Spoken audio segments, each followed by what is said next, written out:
90 రోజుల కోర్సు పూర్తి చేస్తే చాలు 100% ప్లేస్మెంట్ సపోర్ట్ తో సాఫ్ట్వేర్ జాబ్ మీ సొంతం. వెంటనే కోడ్ జ్ఞాన్ డెస్టినేషన్ ని సంప్రదించండి.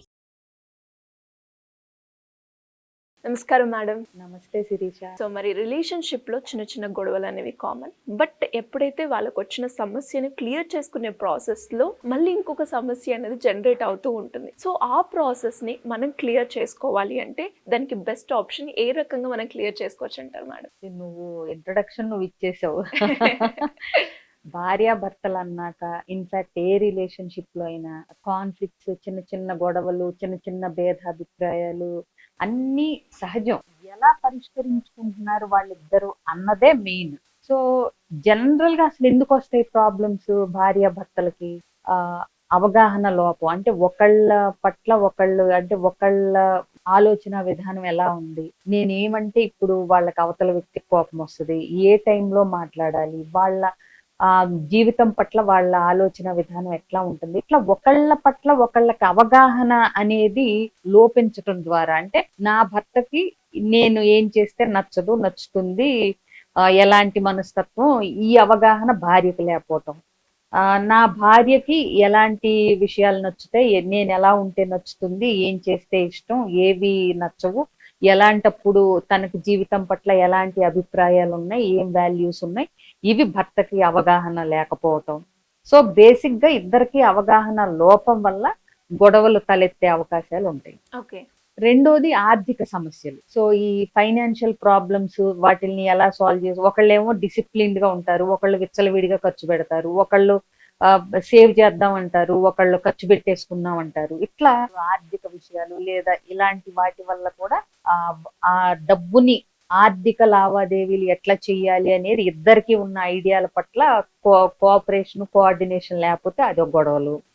అలాగే థర్డ్ పర్సన్ జోక్యం, ఇన్వాల్వ్మెంట్, అంటే అత్తగారులు లేకపోతే వేరే వాళ్ళ ఇన్వాల్వ్మెంట్లు వచ్చే సమస్యలు కొన్ని ఉంటాయి. అలాగే వృత్తిని కుటుంబాన్ని మధ్య సమన్వయం చేసుకోలేకపోవటం వల్ల, వర్క్ లైఫ్ బ్యాలెన్స్ లేకపోవటం వల్ల కూడా ప్రాబ్లమ్స్ వస్తాయి. అలాగే most important thing, one of the most important thing, proper communication లేకపోవటం వల్ల, ఒకటి నచ్చనప్పుడు దాన్ని ఎలా చెప్పాలి, గొడవ వచ్చినప్పుడు దాన్ని ఎలా మాట్లాడుకోవాలి, దాన్ని గొడవ కింద మారకుండా పెద్ద యుద్ధం కింద మారకుండా ఎలా దాన్ని అంటే పోయేలాగా చేసుకోవాలి, చిన్న కాన్వర్జేషన్ తో అయిపోయేలాగా లేదా చిన్న ఆర్గ్యుమెంట్ తో లాగా. ఇవి ఈ కమ్యూనికేషన్ తెలవకపోవటం వల్ల కూడా బేసిక్ గా వీళ్ళకి గొడవలు ఎక్కువ వస్తూ ఉంటాయి ఈ రీజన్స్ వల్ల. ఇలాంటివి వచ్చినప్పుడు అసలు మరి ఏం చేయాలి, ఎలా సాల్వ్, గొడవలు ఎందుకు అవుతున్నాయి, ఏ ఏ విషయాల పట్ల అవుతున్నాయి అనేది వాళ్ళు ఒక అవేర్నెస్, ఒక వాళ్ళకి భార్యాభర్తల పట్ల అవగాహన లేకపోయినా గొడవలు ఎందుకు వస్తున్నాయి అనే విషయాల పట్లైనా అవగాహన ఉండాలి ఫస్ట్. ఓకే. అంటే ఏ విషయంలో, అంటే మాకు ఎప్పుడు చాలా మందికి చూస్తే ఎప్పుడు అత్తగారులు మామగారుల వల్ల, అంటే ఇన్లాస్ వల్ల ఎక్కువ. ఒక రీసెర్చ్ లో తేలింది ఏంటంటే ఇండియాలో ఎక్కువ divorce rate main reason in laws involvement. అది ఒప్పుకోగలిగినా ఒప్పుకోలేకపోయినా పేరెంట్స్ ఇన్వాల్వ్మెంట్ వల్ల ఎక్కువ డివోర్స్ రేటు ఎక్కువ అవ్వటానికి one of the main reasons, first reason ఇండియాలో ఇన్లాస్, అంటే థర్డ్ పర్సన్స్ ఇన్వాల్వ్మెంట్, అందులో ఇన్లాస్ మెయిన్. దీని వల్ల ఉంది. తర్వాతే ఫైనాన్షియల్ ఇష్యూస్ వచ్చినాయి. రీసెర్చ్ లో తేలింది, ఇది నేను చెప్పటం కాదు. అలాగే వెస్టర్న్ కంట్రీస్ లో, ఫారిన్ కంట్రీస్ లో వచ్చేసి first reason extra marital affairs, infidelity, తర్వాత ఫైనాన్షియల్, మిగతావి వస్తూ ఉంటాయి. సో మనకి మెయిన్ గా వచ్చే ఫస్ట్ పేరెంట్స్, కమ్యూనికేషన్స్, తర్వాత ఎక్స్ట్రా మ్యారిటల్, మిగతా అన్ని ఇంకా చాలా ఉంటాయి కదా. కాబట్టి ఇది మనకి థర్డ్ పర్సన్ ఇన్వాల్వ్మెంట్ వల్ల వస్తుంది అనే ఒక అవగాహన పెంచుకోవాలి కూర్చుని. ఎందుకు ఇట్లా ప్రతిసారి ఇలా శత్రువుల్లాగా మనం పోట్లాడుకుంటున్నాం అనేది కాస్త ఓపిక్ గా ఉన్నప్పుడు, మంచి మూడ్ లో ఉన్నప్పుడు ఎనలైజ్ చేసుకోవాలి. ఎవరికి వాళ్ళు ఎనలైజ్ చేసుకుని ఆ రీజన్ ఏదైతే ఉందో, అది ఇన్లాసా, లేకపోతే ఫైనాన్షియలా, లేకపోతే కమ్యూనికేషన్ సరిగ్గా లేకపోవటం వల్ల, లేకపోతే వర్క్ స్ట్రెస్ ఇంటి మీద పడుతుందా. సో ఇలాంటివి ఫస్ట్ ఇప్పుడు అసలు జబ్బేంటో తెలిసిందనుకో మందులు ఇవ్వటం తేలిక కదా, అవునా? సో అలాగే వీళ్ళ మధ్య గొడవలకి కారణాలు ఏంటి అనేది తెలిస్తే ఏం చెయ్యొచ్చు అనేది ఈజీ అవుతుంది. అప్పుడు దాన్ని ఎలా పరిష్కరించుకోవాలో ఆలోచించవచ్చు, లేకపోతే అప్పుడు కౌన్సిలర్స్ దగ్గరికి రావచ్చు, లేదంటే వాళ్ళంతట వాళ్ళే ఓకే ఏం చెయ్యాలి అనేది డిసైడ్ చేసుకోవచ్చు. పేరెంట్స్ కి బౌండరీస్ సెట్ చేయొచ్చు. ఇంక నుంచి మనం మన నిర్ణయాలు మనమే తీసుకుందాము, వాళ్ళు చెప్పిన ఇన్పుట్స్ తీసుకుందాం, కానీ నిర్ణయం మనదే అవ్వాలి, మన భార్యాభర్తలు ఒక మాట మీద ఉండాలి అనేది ట్రై చేద్దామని వాళ్ళకి వాళ్ళే అనుకోవచ్చు. వాళ్ళకి ఎలా తెలియకపోతే మాలాంటి కౌన్సిలర్స్ హెల్ప్ తీసుకోవచ్చు. సో ఫస్ట్ థింగ్ చేయాల్సింది ఏంటంటే ఎనాలిసిస్, ఎందుకు గొడవలు అవుతున్నాయి అనేది. రెండు, ఆ విషయాల్ని గొడవ అవ్వకుండా మాట్లాడుకోలేమా అంటే మళ్ళీ అక్కడ ఏమొస్తుంది, హౌ టు కమ్యూనికేట్ అనేది వస్తుంది. మళ్ళీ ఇది తెలియకపోయినా తెలుసుకోవాలి, నేర్చుకోవాలి, ఎలా మాట్లాడుకోవాలి అనేది తెలియాలి. అలాగే ఇందాక మనం అనుకున్నట్టు పట్టు విడుపు ఉండాలి.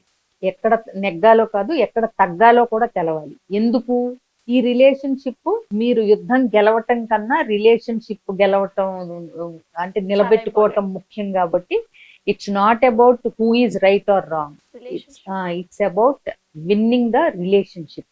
ఆ దానికి ప్రాముఖ్యత, నువ్వా నేనా కంటే మనం అనే దానికి ప్రాముఖ్యత ఇచ్చుకున్నప్పుడు ఆ మనంలోనే ఇద్దరు ఉన్నారు. కాబట్టి నువ్వు ఎక్కువ నేను తక్కువ, నువ్వు మాట్లాడావా ముందు నేను మాట్లాడానా, నువ్వు సారీ చెప్పావా, చాలా మందికి ఇయే తెగవు.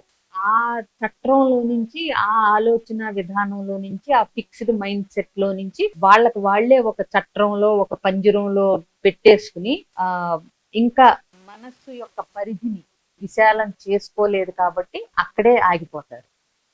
బట్ మనం అన్నది నువ్వు నేను కన్నా ముఖ్యం, అది ఇంకా విశాలమైనది, ఆ బంధం ఇంకా పెద్దది, మన ఇద్దరి కన్నా, వ్యక్తిగతంగా నీకన్నా నాకన్నా ఆ బంధం చాలా గొప్పది అనే దాన్ని అర్థం చేసుకుని ఆ కమిట్మెంట్. సో ఇవాళ లోపించిందే కమిట్మెంట్. నువ్వు నేను ఇది అనుకున్నాను, సో నువ్వు ఇలా లేవా, ఇంకా మనకు రామ్ ఇంకా మనం కలిసి ఉండలేం. ఎవరు చెప్పారు కలిసి ఉండలేరని? మీరే అనేసుకుంటున్నారు.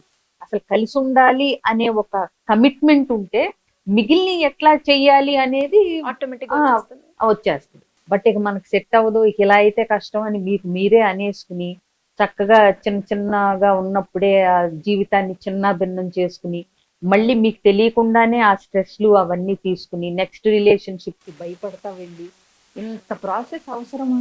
కొద్దిగా ఓపిక్గా స్టెప్ బై స్టెప్ గనక విడదీసుకుంటూ విడమర్చుకుంటూ వేస్తే చక్కటి ఆన్సర్లు వస్తాయి. ఈ ప్రాబ్లం నేను చేయలేను, కాంప్లికేటెడ్ గా ఉంది అని ఇది వదిలేస్తారు, రేపు ఇంకో ప్రాబ్లం వస్తుంది. అవునా? సో ఏదేమైనా సరే ఇది మనం ఈ ప్రాబ్లమ్ ని మనం సాల్వ్ చేయాలి అనేది తెలిసినప్పుడు ఆ ఎఫర్ట్ ఏదో ఇక్కడే పెట్టొచ్చు కదా. అవునా? సో అసలు ప్రాబ్లం ఏంటి, ఏ స్టెప్ వేస్తే ఇది వస్తుంది మీకు తెలియాలి, తెలియకపోతే తెలుసుకోవాలి. మ్యాథ్స్ టీచర్ దగ్గరికి వెళ్తే చెప్తారు కదా, అలాగే లైఫ్ టీచర్స్ లాగా, లైఫ్ కౌన్సిలర్స్ లాగా మా దగ్గరికి వస్తే మేము చెప్తాం కదా. సో ఇలా థర్డ్ పర్సన్ హెల్ప్ తో కూడా ప్లస్ ఆ థర్డ్ పర్సన్స్ మీ సర్కిల్లో వాళ్ళకంటే బయట ప్రొఫెషనల్స్ అయితే బెటర్, ఎందుకంటే వాళ్ళు జడ్జ్ చేయరు. ప్లస్ ఇంకోటి ఎవరి తరపు వాళ్ళు వాళ్ళకే సపోర్ట్ చేస్తారు అనే ఫీలింగ్ మీకు ఉంటది. అంతే కదా. ఇప్పుడు మన ఇద్దరికి గొడవ వచ్చింది అనుకో, నువ్వు పిలుచుకొచ్చిన వాళ్ళు నీకు సపోర్ట్ చేస్తారు, నేను పిలుచుకొచ్చిన వాళ్ళు నాకు సపోర్ట్ చేస్తారు. ఎందుకంటే నేనేంటో వాళ్ళకి తెలుసు, నువ్వేంటో వాళ్ళకి తెలుసు. బట్ అలా కాకుండా మీ ఇద్దరిని ఒక బంధంలో చూసి, మీ ఇద్దరి ప్రాబ్లమ్ ని చక్కగా బయట నుంచి చూసి, వీళ్ళిద్దరికీ అసలు ఎందుకు పొసగట్లేదు, ఎక్కడ తేడా జరుగుతుంది అనేది తెలుసుకునే బయట వ్యక్తులు అయితే జడ్జ్ చేయకుండా బెటర్ కదా. అందుకని ప్రొఫెషనల్స్ అవసరం. సో ఏదైనా కూర్చుని మాట్లాడుకోగలగాలి. అవతల వ్యక్తి చెప్తున్నప్పుడు మధ్యలో ఆపకుండా సెంటెన్స్ ని కట్ చేయకుండా వినగలగాలి. ఇది చాలా పెద్ద ఆర్ట్. అందులోంచి డిఫెన్స్ లోకి ఏదో మిమ్మల్ని అటాక్ చేశారు అనుకోకుండా వెంటనే సమర్థించేసుకుంటూ డిఫెన్స్ లోకి వెళ్ళిపోకుండా, నీకు ఎందుకు అలా అనిపించింది, నువ్వు ఈ మధ్య అసలు నాతో టైం స్పెండ్ చేయట్లేదు, నాకు అది చాలా బాధగా ఉంది, అసలు నాకు లోన్లీగా అనిపిస్తుంది అని భార్యో భర్తో షేర్ చేశారనుకోండి, ఎందుకు అలా అనిపిస్తుంది అంటే వాళ్ళు చెప్తారు, ఈ మధ్య అసలు మరి మనం కూర్చుని మాట్లాడుకుంది ఎప్పుడు, అసలు మనం బయటికి ఎప్పుడు వెళ్ళాం, కలిసి వెళ్ళాం. ఇట్లా ఉన్నప్పుడు అందులో ఏముంది, మీతో టైం స్పెండ్ చేయాలనే ఒక కోరిక ఉంది, ప్రేమ ఉంది. అది కాకుండా నువ్వెప్పుడు నీతో కూర్చుని సోది కబుర్లు చెప్పమంటావు, నాకు అంత పని ఉంది ఎంత పని ఉంది అని భూభారం అంతా మీరే మోస్తున్నట్టు. అఫ్ కోర్స్ నిజంగానే కొన్ని జాబ్స్ అంత స్ట్రెస్ఫుల్ గాను ఉంటాయి, పర్సనల్ టైం కి స్పేస్ లేకుండా. బట్ నువ్వు బ్యాలెన్స్ చేసుకోగలగాలి. నువ్వు ఓన్లీ ఎంప్లాయీ కాదు, నువ్వు హస్బెండ్, ఫాదరు, ఇవన్నీ కూడా ఉన్నాయి. అఫ్ కోర్స్ అది ఉంటేనే అంటే లైవ్లీహుడ్, జీతము, డబ్బులు వస్తాయి. కానీ ఇది లేకపోతే జీవితమే మనశ్శాంతి పోతుంది. అవునా? జీవితంలో మనశ్శాంతే పోతుంది. కాబట్టి నువ్వు ఎక్కడ ఉన్నప్పుడు ఆ రోల్ ని ఎంతో కొంత సమర్థవంతంగా నిర్వహించడంలో నీకు ఏం ఫ్యాక్టర్స్ అడ్డుపడుతున్నాయి? ఒకవేళ వర్క్ లైఫ్ బ్యాలెన్సే చేసుకోలేక భార్య భర్తల మీద ఒకళ్ళనొకళ్ళు విసుక్కుంటున్నారా? ఆ లేడీస్ అయితే ఇటు ఇల్లు అటు ఆఫీసు ఇవన్నీ చక్కబెట్టలేక భార్యాభర్తల బంధానికి మీనింగ్ మర్చిపోయి అలిసిపోయి ఏదో తిన్నామా పడుకున్నామా తెల్లారిందా ఇలాగే ఉంటున్నాయి జీవితాలు ఇప్పుడు. అవునా?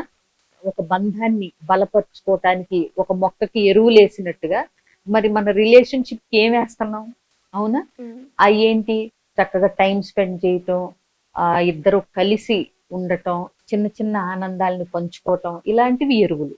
అలా గంటల గంటలు అక్కర్లా, కానీ రోజు 10 నిమిషాలన్నా మీ ఇద్దరికి ఒక టైము, మీ ఇద్దరు కలిసి ఒక కప్పు కాఫీ తాగుతా చక్కగా ప్రశాంతంగా ఏదో ఒక టైంలో పొద్దుందో సాయంత్రంలో ఒక కప్పు కాఫీ కలిసి తాగి 2 మంచి ముక్కలు మాట్లాడుకుంటున్నారా చాలు, రోజంతటికి ఎనర్జీ వస్తుంది. సో ఇవి ఇట్లా ఎరువుల్లాగా అప్పుడప్పుడు ఎరువులు అయిపోతే ఏమవుతుంది? మొక్క ఎండిపోయి వాడిపోయి చీడ పేడ అన్ని పడతాయి. రిలేషన్షిప్ అయినా అంతే.